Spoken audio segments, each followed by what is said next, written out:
Bismillahirrahmanirrahim.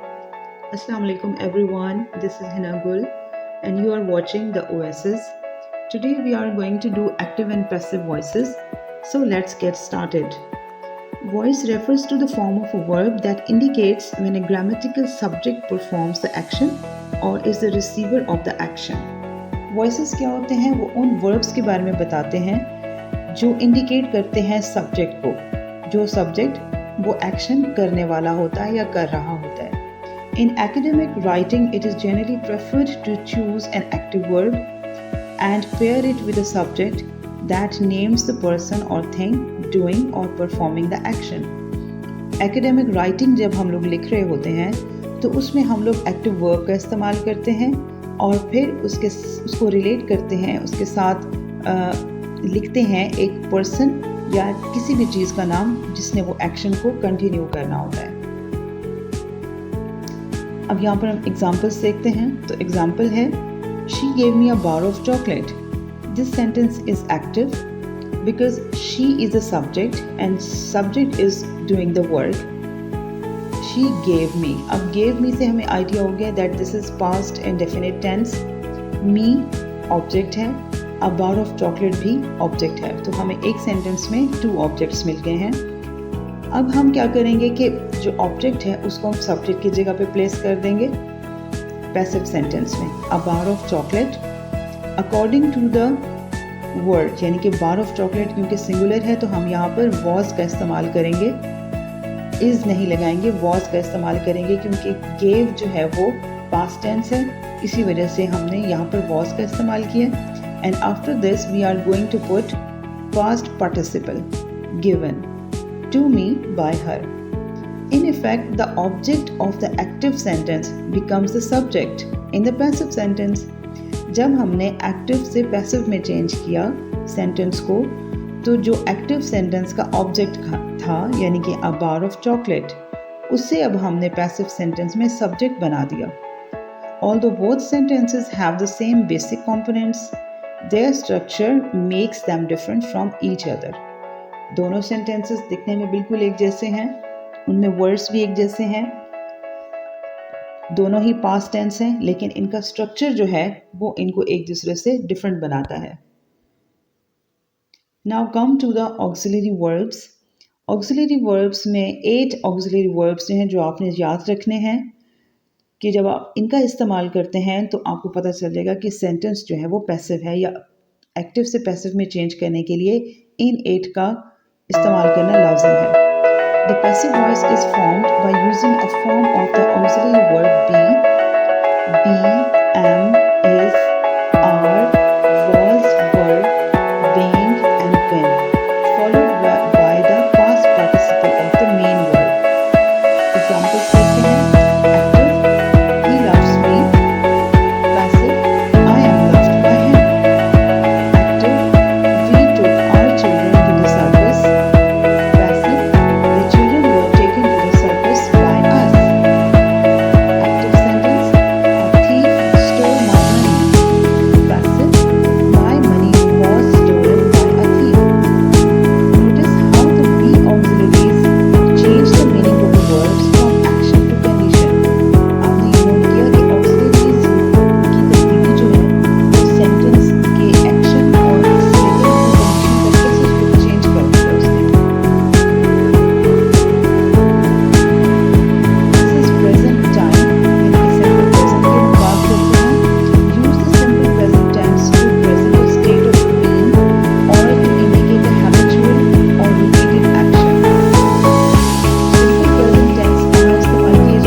2, Sonia is taught by Professor Brown. So here we see that after is we are going to put past participle. So this sentence is passive voice और इसमें जो subject है वो सोनिया है।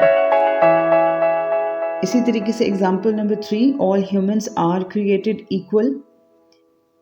सो अब आपने इसकी पहचान आराम से कर ली है कि ये पैसिव वॉइस है।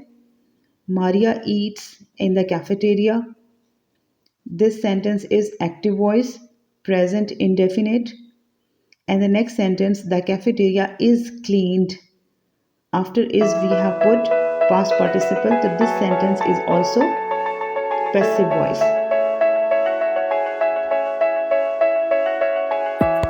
And now we are going to do present progressive और प्रेजेंट कॉन्टिन्यूस। इसी को ही प्रेजेंट प्रोग्रेसिव भी कहेंगे एंड प्रेजेंट कॉन्टिन्यूस भी कहेंगे। Use the present progressive to describe an ongoing activity और a temporary action. Present progressive का हम इस्तेमाल कब करते हैं? जब हम किसी जारी होते हुए काम को, यानी कि जो काम हमने स्टार्ट किया हुआ है वो अभी हो रहा है, उसकी बात करते हैं, या फिर हम किसी टेम्परेरी एक्शन की बात करते हैं। यानी कि आजकल मैं ये काम ज़्यादातर करता हूँ, तो उर्दू में जब आप ट्रांसलेट करेंगे तो इसी तरह होगा, लेकिन अब आप इंग्लिश में काम बात करेंगे तो फिर आप उसमें प्रेजेंट पार्टिसिपल का इस्तेमाल करेंगे। एक्टिव सेंटेंस के अंदर का जो उसका सिंटैक्टिक ऑर्डर है उसमें हम सब्जेक्ट के साथ इज एम-आर का इस्तेमाल करते हैं और वर्ब फर्स्ट फॉर्म के साथ आई-एन-जी यानी कि प्रेजेंट पार्टिसिपल का इस्तेमाल करते हैं। और for making it passive voice we are going to use object, then is am are, then being and then past participle, वो चाहे ईडी के साथ हो या ईएम के साथ, जैसे कि रिसीव्ड और स्टोलन। इसके एग्जांपल्स देखते हैं। The students are learning Spanish. Spanish is being learned by the students. He is being hired to work at McDonald's. और एक्टिव लास्ट सेंटेंस जो है वो एक्टिव है, working at McDonald's until I finish school. I hope कि आपको present indefinite और present continuous, active to passive समझ आ गए होंगे।